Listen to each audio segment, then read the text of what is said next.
Le Hollywood classique était mystérieux. Il y avait de nombreuses histoires cachées que nous ne connaissions pas. Beaucoup d'acteurs de cette époque n'ont pas révélé leur orientation sexuelle. Nous l'avons appris plus tard, parfois après leur décès. Nous allons parler des acteurs cachés du vieux Hollywood, qui vous laisseront totalement sans voix. Certains d'entre eux sont ceux auxquels vous n'auriez peut-être jamais pensé, comme Libéras. Libéras était l'un des artistes les plus flamboyants du XXe siècle. Connu pour ses costumes élaborés, ses pianos ornés de chandeliers et son incroyable sens du spectacle. Malgré le fait d'être l'un des artistes les mieux payés au monde à son apogée, Libéras a travaillé dur pour maintenir une image publique soigneusement élaborée. Il a intenté des procès contre des publications qui laissaient entendre qu'il n'était pas intéressé par les femmes, remportant des règlements au Royaume-Uni et aux États-Unis. Cependant, plusieurs de ses anciens compagnons ont plus tard partagé des histoires sur leur temps avec lui, notamment Scott Thorson, qui a vécu avec Libéras pendant 5 ans et a ensuite écrit un livre sur leur relation qui est devenu la base du film Behind the Candelabra. Katharine Hepburn, actrice iconique d'Hollywood et interprète primée aux Oscars dans des films tels que Devine qui vient dîner, Le lion en hiver et La maison du lac, Katharine Hepburn aurait eu un appétit insatiable pour les femmes. Nous ne disons pas que cela a été écrit par l'ancien proxénète et auteur de Service complet, Scotty Bowers. Bowers prétendait qu'une demande typique de Hepburn ressemblait à ceci. « Quand tu as une chance, penses-tu pouvoir trouver une gentille jeune fille aux cheveux bruns pour moi ?» Au cours de 5 décennies, Bowers et Hepburn sont devenus de bons amis. Et Bowers a affirmé avoir obtenu plus de 150 femmes différentes et a suggéré qu'Hepburn était plutôt capricieuse et ne voyait chaque fille qu'1 ou 2 fois avant de se lasser d'elle. Malgré cela, le studio d'Hepburn a promu l'idée qu'elle et son collègue Spencer Tracy étaient en couple, bien que selon certains témoignages, il s'agissait plutôt d'une amitié très solide. Le scénariste et activiste pour les droits des homosexuels, Larry Kramer, a déclaré du célèbre couple que Hepburn et Tracy étaient tous les deux homosexuels. Ils ont été publiquement associés par le studio. Tout le monde à Hollywood sait que c'est vrai, bien sûr. Je ne l'ai vu imprimé nulle part. Rock Hudson, la coqueluche d'Hollywood, et acteur incroyable. Rock Hudson est l'une des célébrités homosexuelles les plus emblématiques de l'âge d'or d'Hollywood. Grâce à son agent Henry Wilson, l'homosexualité de Hudson a été gardée secrète pendant la majeure partie de sa vie, et ses relations ont été tenues à l'écart du public lorsque Confidential a menacé de révéler la sexualité de Hudson, ainsi que d'organiser le mariage de Hudson avec sa secrétaire Phyllis Gates pour aider à contrer les rumeurs. Hudson a été marié pendant 3 ans. En 1984, Hudson a été diagnostiqué séropositif, et bien que Wilson ait essayé de cacher la maladie, la nouvelle a finalement éclaté, et Hudson est devenu la première célébrité à avoir le sida. Hudson est décédé l'année suivante. Marlène Dietrich, un produit de la culture Weimar centré sur l'art dans l'Allemagne du début du XXe siècle, vivait librement, sans peur, et était bien connue pour sa sexualité. Bien connue pour sa tenue vestimentaire masculine, elle portait régulièrement des pantalons et des smokings à l'écran, à une époque où cela n'était pas à la mode. Et elle a changé pour toujours la façon dont les femmes percevaient les pantalons. Elle était aussi sans complexe quant à son amour pour les hommes et les femmes. Il y a des rapports de Dietrich ayant eu des relations avec Kay Francis, Edith Piaf et Greta Garbo. La fille de Dietrich, Maria Riva, a révélé davantage sur l'identité de genre de sa mère dans un livre révélateur de 1992. Bien que la star soit restée mariée au producteur de films Rudolf Sieber, Riva a admis que sa mère avait des aventures avec des hommes comme un moyen de les contrôler et de les manipuler. Au contraire, ses relations avec les femmes étaient prétendument beaucoup plus satisfaisantes pour elle, bien que les critiques hésitaient à qualifier Dietrich de bisexuelle, comme l'a remarqué une fois le critique de cinéma Kenneth Tynan. Greta Garbo. Autrefois considérée comme la plus belle femme du monde, Greta Garbo était légendaire pour son visage expressif, son besoin de confidentialité et sa sexualité. Écrit Diana McClellan a recherché pour son livre et a découvert que la vie de Garbo avait des relations passionnées principalement avec des femmes, à l'exception de son attachement bien médiatisé à John Gilbert. Certaines des femmes auxquelles elle a écrit des lettres d'amour au cours de sa vie comprenaient l'actrice suédoise Mimi Pollack et l'écrivaine Mercedes de Acosta. McClellan a également découvert des preuves suggérant que Garbo avait une relation avec Marlène Dietrich, lorsque Garbo avait 19 ans. César Romero, acteur cubano-américain, était impeccablement beau et grand, ce qui en faisait un acteur principal d'Hollywood. Romero est apparu sur le grand écran aux côtés de stars telles que Marlène Dietrich et Carole Lombard. Et il était également un meilleur ami de longue date de l'actrice Joan Crawford. Il est surtout connu pour son rôle légendaire du Joker, dans la version originale du film Batman en 1966, à ce Comme ses amis et collègues de l'industrie, Romero était ouvert à propos de son identité de genre, bien qu'il ait gardé cela secret publiquement pendant toute sa carrière. Cary Grant, le cœur de Hollywood, était, selon le récent documentaire Women He's Undressed, bisexuel et avait des relations avec des hommes et des femmes. Notamment, Grant a eu une relation intermittente de longue durée sur 3 décennies avec le créateur de costumes australien, Ori Kelly. Le documentaire, dans les mémoires d'Ori Kelly sur lesquels il est basé, dépeint Grant comme une ancienne star de vaudeville, contrainte de réprimer son identité de genre pour se conformer au système de studio hollywoodien homophobe. Kelly aurait été de plus en plus rancunier à l'égard de la prédilection de Grant pour les femmes blondes. Leur relation serait devenue parfois abusive et aurait été décrite comme une combinaison d'autodétestation et de confusion qui s'est manifestée par une bagarre.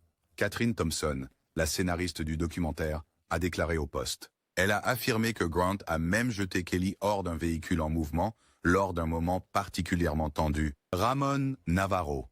Ramón Navarro, acteur mexicano-américain, était souvent considéré comme le rival de l'icône Rudolph Valentino. Mais après la mort de Valentino en 1926, son immense succès ne dura pas longtemps, car MGM choisit de ne pas renouveler son contrat en 1935, et Navarro peina à trouver des rôles par lui-même par la suite. Navarro a eu du mal à accepter son homosexualité en raison de son éducation catholique romaine, mais il a eu plusieurs relations avec des hommes au sommet de sa carrière. Malheureusement, en 1968, les frères Paul et Tom Ferguson ont appelé Navarro. On prétend qu'ils étaient d'une autre compagnie de divertissement, mais ce n'est qu'une rumeur. En entrant chez lui, Navarro a été torturé et assassiné pour son argent. L'identité de genre de Navarro a été sensationnalisée pour le public après que sa mort a fait la une des journaux nationaux. La mort de Navarro est devenue une partie plus importante de la culture populaire que ses films pour le jeune public. Mais Mata Hari, la version de 1925 de Ben-Hur, et d'autres restent des classiques, en partie grâce à ses performances. Bien que Patsy Kelly ne soit pas un nom familier, elle peut être reconnue pour ses rôles jouant la meilleure amie impertinente dans les comédies des années 1930, comme The Girl from Missouri et Merrily We Live. Kelly était très ouverte et parlait explicitement de son homosexualité pendant sa carrière des années 1930 aux années 1940. Elle a dit au magazine qu'elle était une Gwyn vivant avec sa petite amie et qu'elle n'avait jamais prévu de se marier. Kelly a également eu une relation avec l'actrice Talala Bankhead, qui était très ouverte sur son attirance pour les hommes et les femmes. Tout au long de sa carrière cinématographique, Kelly est restée dans un rôle de soutien, ce qui était probablement dû à son ouverture sur son identité de genre. Mais aujourd'hui, elle a un fort suivi dans la communauté des films cultes et est l'un des exemples les plus forts d'une célébrité ouvertement homosexuelle dans le début d'Hollywood, Ruby Dandridge. Bien que moins connue que sa fille, Dorothy Dandridge, Ruby est tout de même apparue, bien que malheureusement non créditée, dans d'énormes films tels que King Kong, Cabin in the Sky, Dead Reckoning et The War Against Mrs. Hadley. Ruby Dandridge a finalement quitté son mari après avoir eu ses 2 filles et a emménagé avec Geneva Williams. Les écrivains de l'époque considéraient Williams comme sa compagne de longue date. Williams a aidé à élever les filles pendant que Dandridge a commencé à jouer quand la famille a déménagé à Los Angeles en 1929. Montgomery Clift. Montgomery Clift a apporté une sensibilité intense à ses rôles qui a révolutionné le jeu d'acteur en méthode à Hollywood. Ses performances dans des films comme Une place au soleil et Tant qu'il y aura des hommes montraient une profondeur d'émotion qui touchait profondément le public. Bien que ses luttes personnelles aient souvent été attribuées à son perfectionnisme dans l'approche du jeu de méthode, ceux qui le connaissaient comprenaient qu'il y avait plus à son histoire. Clift a remis en question les stéréotypes masculins traditionnels d'Hollywood, apportant une vulnérabilité à ses rôles qui était révolutionnaire pour son époque. Son amie proche Elizabeth Taylor est devenue l'une de ses plus ferventes soutiens, restant à ses côtés tout au long de sa carrière, surtout après un accident de voiture en 1956 qui a bouleversé sa vie. Paul Lynn est devenu un nom familier grâce à son rôle d'oncle Arthur dans Ma sorcière bien-aimée et son poste légendaire au centre du carré dans Hollywood Square. Son esprit vif et sa voix distinctive ont fait de lui l'une des personnalités télévisuelles les plus mémorables des années 1960 et 70. Alors que son humour franchissait souvent les limites de l'époque, en particulier sur Hollywood Squares, il maintenait un équilibre prudent entre son personnage public et sa vie privée. Son talent comique lui a permis de créer un espace unique pour lui-même dans le divertissement, devenant l'une des personnalités télévisées les plus populaires de son temps, tout en travaillant dans les contraintes de l'époque. Dick Sargent. Dick Sargent a pris l'un des rôles les plus exigeants de la télévision lorsqu'il est devenu le 2e Darren Stevens dans Ma sorcière bien-aimée. Personnage nécessitait une compétence immense, et Sargent a apporté son propre charme subtil au rôle. Malgré la pression de remplacer un acteur adoré, il a réussi à s'approprier le personnage. Plus tard dans la vie, Sargent est devenu un défenseur de diverses causes, utilisant sa plateforme pour aider les autres. Son parcours d'une star de sitcom des années 60 à un défenseur ouvert dans les années 90 reflétait l'évolution des temps dans la société américaine. Robert Breed, créé l'un des pères les plus aimés de la télévision, en tant que Mike Brady dans The Brady Bunch. Son interprétation de l'homme de famille idéal a résonné avec le public à l'échelle nationale, faisant de lui un symbole de la paternité américaine dans les années 1970. Dans les coulisses, Reed était également un acteur sérieux, qui avait été formé à la Royal Academy of Dramatic Arts et proposait souvent des améliorations de script pour maintenir la qualité de l'émission. Son dévouement à son art apparaissait dans chaque épisode, même s'il luttait contre la nature parfois ridicule du format du sitcom. L'héritage de Reed perdure à travers les rediffusions interminables de l'émission qui l'a rendu célèbre, Raymond Burr. Raymond Burr a dominé les écrans de télévision en tant que Perry Mason et plus tard en tant qu'Ironside, créant deux des personnages les plus mémorables de l'histoire de la télévision. Sa présence imposante et sa voix profonde faisaient de lui le choix parfait pour incarner ces figures autoritaires. Ce que beaucoup de téléspectateurs ne savaient pas, c'est que Burr partageait sa vie avec Robert Benavides depuis plus de 30 ans. Ils ont travaillé ensemble sur plusieurs projets, y compris le développement et le maintien d'une entreprise d'orchidées prospère à Vignard. Burr gardait sa vie privée séparée de son personnage public, se concentrant sur son travail et ses efforts philanthropiques. George Takei a piloté l'USS Enterprise en tant que Monsieur Sulu, brisant les barrières en tant que l'un des premiers acteurs asiatico-américains dans un rôle télévisé principal. Après Star Trek, il s'est de plus en plus impliqué dans des causes de justice sociale, parlant de son expérience d'enfance dans les camps d'internement japonais.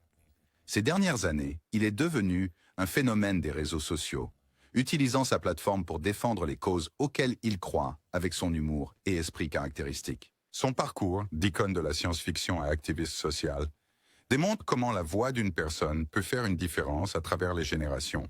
Marlon Brando a révolutionné le jeu d'acteur avec ses performances dans des films comme Sur les quais et Le Parrain.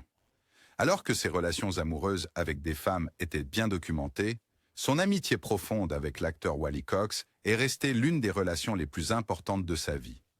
Lorsque Cox est décédé, Brando a conservé ses cendres et aurait parlé avec elle chaque jour. Cette connexion profonde a révélé un autre aspect de l'acteur connu pour incarner des personnages masculins durs. La complexité de Brando en tant que personne correspondait souvent à la profondeur qu'il apportait à ses rôles emblématiques. Randolph Scott et Cary Grant partageaient une maison de plage à Malibu durant leurs débuts à Hollywood, formant un lien étroit qui a duré toute leur vie.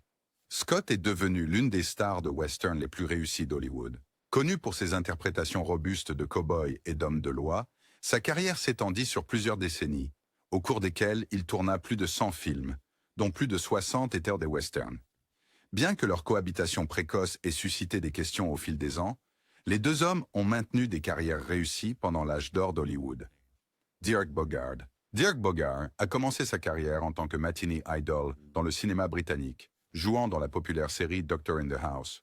Cependant, il a ensuite choisi de relever des rôles plus ambitieux, notamment dans des films d'art et d'essai qui traitaient souvent de questions sociales complexes. Sa performance dans Victime en 1961 a été révolutionnaire en tant que l'une des premières représentations empathiques de ce genre dans le cinéma britannique. La transition de Bogart du divertissement populaire au drame sérieux a montré son dévouement à utiliser son art pour aborder des questions sociales importantes, même si cela mettait en péril son succès commercial. James Dean. La brève mais brillante carrière de James Dean a laissé une marque indélébile dans l'histoire du cinéma à travers des films comme La Fureur de vivre et À l'Est d'Éden. Bien que Dean fréquentait publiquement des femmes, plusieurs biographes et contemporains ont discuté de ses relations avec des hommes, y compris sa relation prétendument complexe avec l'acteur Bill Bast, qui est ensuite devenu son biographe. Bast a écrit sur leur relation intime dans 2 livres, bien qu'il ait attendu des décennies après la mort de Dean pour le faire. De plus, la proche amitié de Dean avec l'acteur Sal Mineo a suscité de nombreuses rumeurs, particulièrement en raison des nuances subtiles dans leurs scènes ensemble dans Rebel Without a Cause. La mort précoce de Dean à l'âge de 24 ans a laissé de nombreuses questions sans réponse, mais son impact sur les discussions sur le genre et la sexualité à Hollywood reste significatif. À Barbara Stanwyck. Barbara Stanwyck était l'une des actrices les plus polyvalentes d'Hollywood, connue pour ses rôles dramatiques et ses performances comiques dans des films comme Feu, Malgré ses mariages avec des hommes, y compris l'acteur Robert Taylor, des rumeurs sur la sexualité de Stanwyck ont persisté tout au long de sa carrière. Celle-ci était alimentée par ses amitiés proches avec des actrices comme Tallulah Bankhead et sa tendance à porter des vêtements masculins à l'écran et dans la vie. La biographie non autorisée de l'auteur Axel Madsen, Stanwyck, suggérait qu'elle avait des relations avec des femmes, particulièrement durant ses premières années à Hollywood. Son mariage avec Taylor était largement considéré comme un mariage de convenance, arrangé par le studio, bien que Stanwyck n'ait jamais abordé publiquement ces spéculations. Clifton Webb était connu pour ses performances sophistiquées et acerbes dans des films comme Laura et Le fil du rasoir. Il vivait avec sa mère, Maybelle, jusqu'à sa mort à l'âge de 91 ans, ce qui a conduit à beaucoup de spéculations sur sa vie personnelle. Bien que Webb n'ait jamais discuté publiquement de sa sexualité, c'était un secret de polichinelle dans les cercles hollywoodiens. Le réalisateur Otto Preminger l'aurait choisi pour Laura, malgré les objections du studio concernant ses manières, en affirmant que son personnage sophistiqué conviendrait parfaitement au rôle de Waldo Ledecker. La carrière de Webb a prospéré malgré les rumeurs, peut-être parce que son image soignée et cultivée s'alignait avec les personnages qu'il incarnait souvent. Agnès Moorehead, mieux connue des générations plus récentes sous le nom d'Andorra, dans Ma sorcière bien-aimée. Agnès Moorehead a eu une carrière distinguée au cinéma, incluant des rôles dans Citizen Kane et La splendeur des Amberson. Bien que mariée plusieurs fois à des hommes, des rumeurs sur sa sexualité ont circulé tout au long de sa carrière, en particulier concernant sa proche amitié avec l'actrice Debbie Reynolds. L'auteur Joe McGinnis a affirmé que Moorehead était connue dans l'industrie pour être homosexuelle, bien qu'elle ne l'ait jamais reconnu publiquement. Son costard de Bewitched, Paul Lynde, aurait fait des références à sa sexualité lors de conversations privées, bien que ces affirmations restent non vérifiées. Jean Arthur. La voix distinctive de Jean Arthur et son timing comique précis ont fait d'elle l'une des actrices les plus adorées des années 1930 et 1940. Malgré son succès dans des comédies romantiques face à des acteurs principaux comme Gary Cooper et Cary Grant, Arthur était extrêmement réservé et se sentait apparemment mal à l'aise avec le milieu social d'Hollywood. Après s'être retirée du cinéma, elle a vécu pendant de nombreuses années avec l'ancienne partenaire de la femme de lettres Mercedes d'Acosta. Bien qu'Arthur n'ait jamais discuté de sa vie personnelle publiquement, plusieurs biographes ont suggéré que sa réclusivité et ses amitiés féminines proches indiquaient un aspect caché de son identité. Son contemporain, le réalisateur George Stevens, a un jour remarqué que la nature extrêmement privée d'Arthur provenait de son désir de se protéger à une époque où les vies personnelles étaient strictement contrôlées par les systèmes des studios. Haynes a l'une des histoires les plus remarquables de l'âge d'or d'Hollywood. Un acteur principal à succès dans les films muets et les premiers films parlants, plutôt que de se conformer, Haynes a choisi l'amour plutôt que sa carrière, refusant de quitter Shields. Après avoir quitté le métier d'acteur, Haynes s'est reconverti en designer d'intérieur, devenant l'un des décorateurs les plus prisés d'Hollywood, avec des clients comme Joan Crawford, Gloria Swanson et même Nancy et Ronald Reagan. Sa deuxième carrière réussie a prouvé que, bien que les studios l'aient rejeté, la société hollywoodienne appréciait toujours ses talents. Sal Mineo. Le rôle de Sal Mineo, en tant que Plato dans La fureur de vivre, lui a valu une nomination aux Oscars et l'a établi comme l'un des jeunes acteurs les plus prometteurs d'Hollywood. L'attraction subtile de son personnage pour Jim Stark de James Dean était révolutionnaire pour l'époque, bien que peu de gens en aient parlé ouvertement à l'époque. À mesure que Mineo vieillissait, il devint de plus en plus ouvert sur son identité, faisant de lui l'un des premiers acteurs à révéler son homosexualité à la presse dans les années 1960. Sa carrière en souffrit ensuite, mais il continua à travailler au théâtre et devint un des premiers défenseurs de la représentation à Hollywood. Sa relation avec l'acteur Courtney Burr III a duré jusqu'au meurtre tragique de Mineo en 1976. Le personnage de Plato est maintenant considéré comme l'une des premières représentations empathiques de la jeunesse queer au cinéma. Spring Byington. Bien que Spring Byington ait charmé le public en incarnant la figure maternelle par excellence dans des films comme Little Women, 1933, et la série télévisée December Bride, sa vie privée a suscité beaucoup de spéculations au sein des cercles hollywoodiens. Pendant plus de 25 ans, elle a partagé sa maison avec l'actrice Marjorie Main. Bien que les deux femmes aient affirmé qu'elles étaient simplement de bonnes amies, partageant les frais. Leur arrangement de vie a duré jusqu'à la mort de Byington en 1971. La presse expliquait souvent leur cohabitation comme deux actrices pratiques partageant les coûts.